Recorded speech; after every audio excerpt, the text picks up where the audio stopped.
Assalamualaikum warahmatullahi wabarakatuh. Teman-teman, kembali lagi di channel YouTube saya, Khairun Imam. Gimana nih kabar kalian? Semoga kita semua selalu diberi kesehatan, kemudahan, dan juga limpahan rezeki dari Yang Maha Kuasa. Di tengah ramainya perbincangan mengenai dugaan korupsi serta pencucian uang yang dilakukan oleh mantan Jampitsus Febri Ardiansyah, ternyata Komisi 3 DPR RI yang dipimpin oleh Bung Habibur Rahman tengah menggodok, menggenjot, menggaspol RUU perampasan aset. Dan saya jadi teringat dengan sebuah video yang pernah dibuat oleh Mas Wapres Gibran, di mana beliau mengingatkan dan juga mendorong agar perampasan aset ini segera disahkan, agar koruptor-koruptor ini bisa dimiskinkan, teman-teman. Tapi pertanyaannya kemudian, kira-kira partai mana yang paling terusik jika RUU ini akhirnya disahkan? Nah, selain itu, kita juga harus mengapresiasi Presiden Prabowo Subianto atas kinerja yang sangat luar biasa, atas sikap yang sangat luar biasa dalam pengungkapan kasus korupsi Febri Ardiansyah. Dan inilah bukti bahwa Presiden Prabowo tidak pandang bulu dalam menghabisi para koruptor-koruptor di negeri ini. Tidak pandang dia relawan, tidak pandang dia teman, tidak pandang dia satu partai, tidak pandang dia dekat dengan siapa, pokoknya dilibas semua. Dan apresiasi ini muncul dari berbagai pihak. Ada dari Muhammadiyah, ada dari Indonesian Police Watch, ada dari Hotman Paris, dan juga ada dari masyarakat anti korupsi. Nanti kita simak videonya. Tapi sebelum kita mulai, jangan lupa like, subscribe, dan share. Dan tanpa perlu berlama-lama lagi, mari kita mulai videonya berikut ini. Salam Indonesia, salam untuk Bapak Prabowo dari Singapura.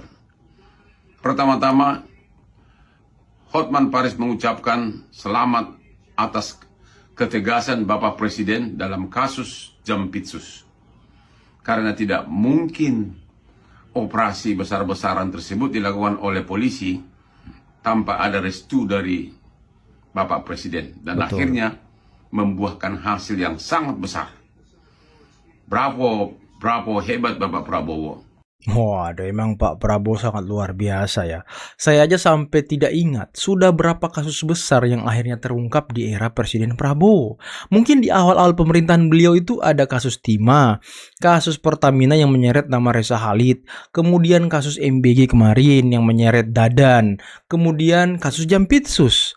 Nah, ini kan bukti bahwa omongan Presiden di setiap pidatonya itu tidak main-main, yang dimana beliau selalu mengingatkan, jangan bermain-main dengan uang rakyat, jangan kau jadi maling. Dan janji politik beliau juga akan mengembalikan seluruh uang yang dicuri oleh koruptor ini kembali kepada rakyat. Itulah hasilnya MBG, Kopdes, dan lain sebagainya. Dan pertanyaannya kemudian, kira-kira nih teman-teman, kalau yang kemarin terpilih menjadi presiden itu Anies atau Ganjar, apakah kasus-kasus korupsi besar ini akan terungkap? Kalau saya sih ragu ya. Karena untuk menangani kasus besar seperti ini butuh power yang sangat kuat. Pak Prabowo kurang apa teman-teman? Beliau darah biru, beliau ningrat. Luar biasa, beliau punya partai. Siapa yang bisa mengintervensi beliau? Tidak ada. Jadi setiap ada laporan dari penegak hukum mengenai tindak pidana korupsi, ya beliau hanya mengatakan sikat, tindak. Nah, itu aja paling. Dan ada fakta menarik lainnya yang perlu kalian ketahui, bahwa unit yang menangani kasus tindak pidana korupsi pencucian uang dari mantan Jampitsus ini adalah Kortas Tipikor Polri, Korps Pemberantasan Tindak Pidana Korupsi yang dibentuk dan diresmikan era pemerintahan Jokowi di akhir-akhir masa jabatan beliau. Jadi ya, Jokowi dan Prabowo ini sepertinya memang sulit untuk dipisahkan, teman-teman ya. Sangat klop gitu, sangat apa ya, keberlanjutan yang sangat apik ya kan. Jadi nggak benar kalau ada hoax di media massa, ada meme-nya juga, tapi kebanyakan dari akun anonim mengatakan DPR menolak pengesahan RUU perampasan aset. Faktanya ini udah 3 masa sidang ini kita terus gaspol RDPU, ya, terus membahas pembentukan undang-undang perampasan aset ini. Jadi saya tekankan lagi, tidak benar hoax bahwa DPR menolak, ya. Yang ada malah kita sebaliknya, kita gaspol pakai turbo. Gaspol pakai turbo nggak tuh? Membentuk undang-undang ini.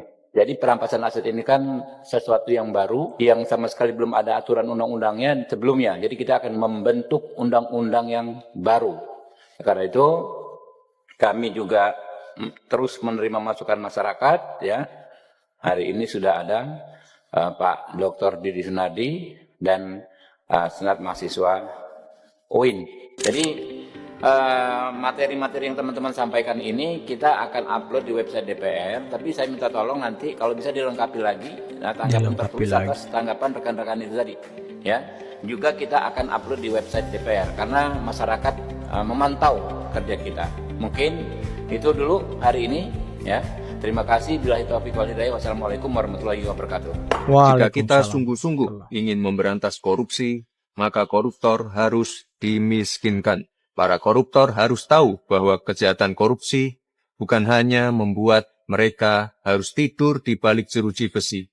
Respon dari masing-masing negara lah yang menjadi penentu keberhasilan pemberantasan korupsi. Apalagi di era seperti sekarang ini, di mana kejahatan semakin terorganisir, bersifat lintas batas, dan melibatkan teknologi terkini. Sehingga aset-aset hasil korupsi bisa digelapkan, bisa dilakukan pencucian yang mengakibatkan aset-aset tersebut sulit terlacak. Teman-teman, komitmen dari Bapak Presiden sebagai pucuk pimpinan negara sudah sangat jelas, yaitu mendorong penuh pemberantasan korupsi dan pengesahan RUU perampasan aset. Kerugian negara yang dia timbulkan yang harus dikembalikan, makanya aset-aset pantas kalau negara itu menyita.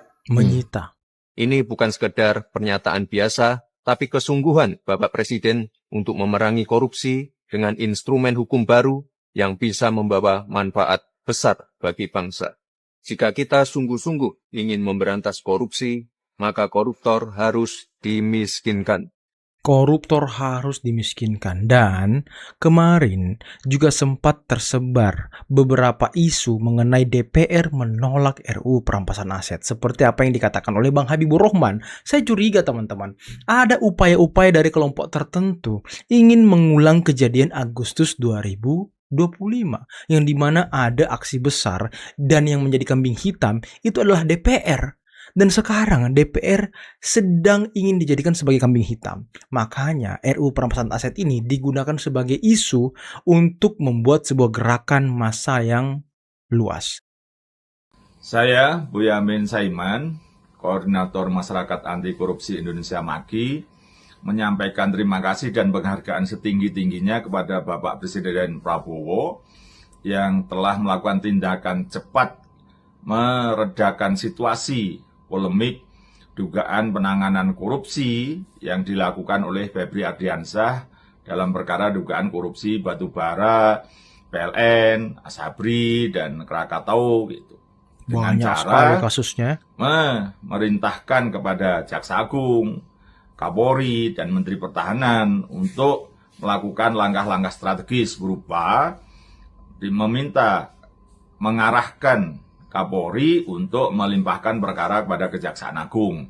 Karena apapun kalau perkara ini ditangani oleh kepolisian akan ada hambatan karena apapun nanti dilimpahkan kepada kejaksaan. Nah, kalau ini dilimpahkan kepada kejaksaan, maka akan ditangani kejaksaan terhadap pihak-pihak atau oknum kejaksaan yang melakukan dugaan tindak pidana korupsi sehingga tidak akan ada hambatan dan lancar. Karena kalau ini masih diproses oleh polisi, kesan bahwa ini ada pertentangan, ada perseteruan, ada persaingan, itu akan kental. Dan juga bahkan akan terkesan saling membuka borok. Gitu.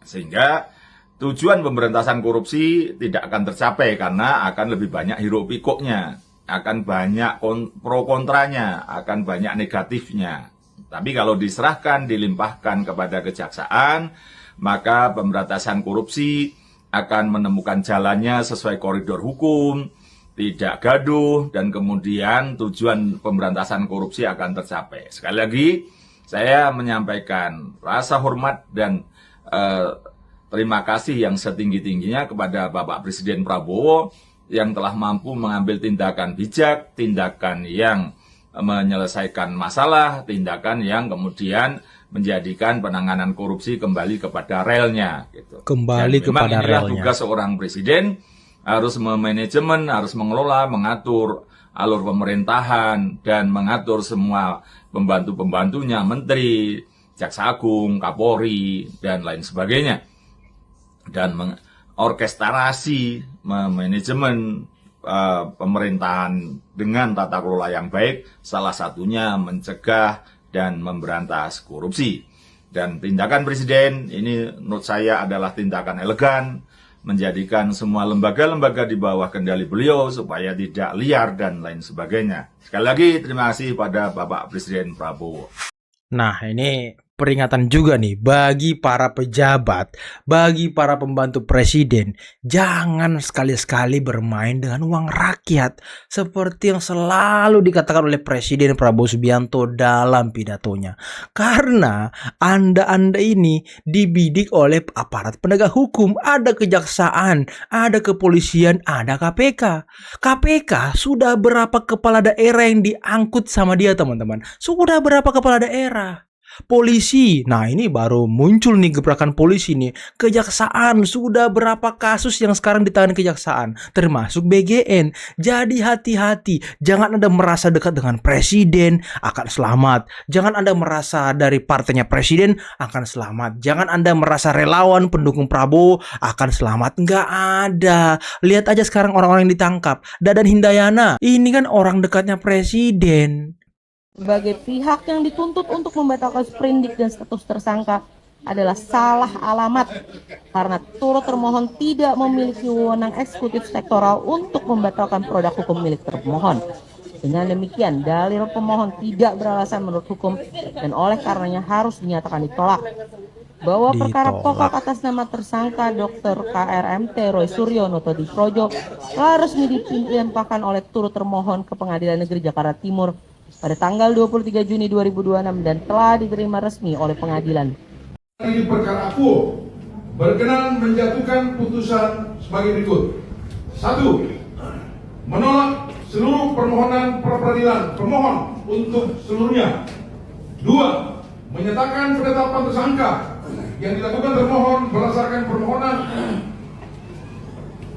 berdasarkan surat ketetapan tentang penetapan tersangka nomor Estat S data 4 1899 Romawi 11 2025 di Treskrimum Polda Metro Jaya tanggal 7 November 2025 atas nama KRMT Roy Suryo Noto Diprojo adalah sah menurut hukum.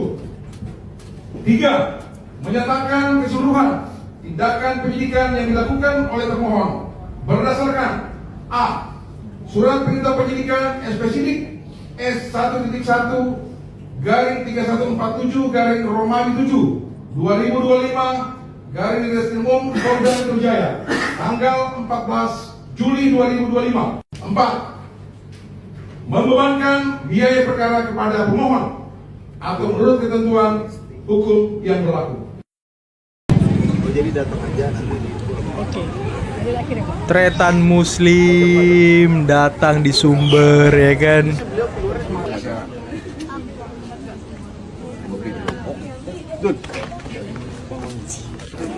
Ya, akhirnya jumpa fans.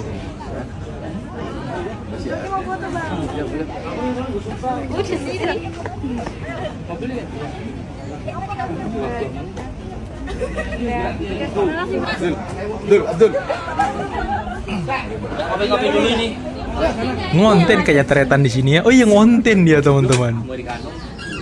Berapa?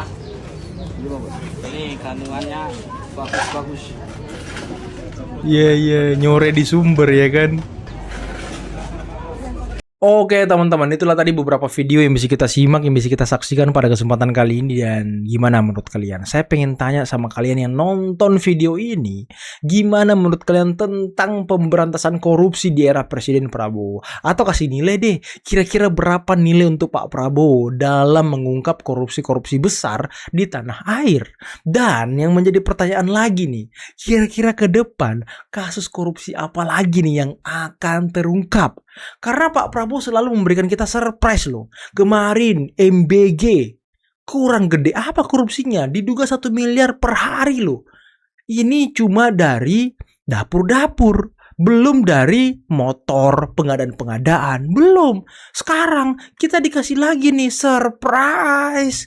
Mantan Jampitsus Febri Ardiansyah. Kurang mentereng apa jabatan orang ini? Kurang mentereng apa? Jaksa Agung Muda tindak pidana khusus korupsi.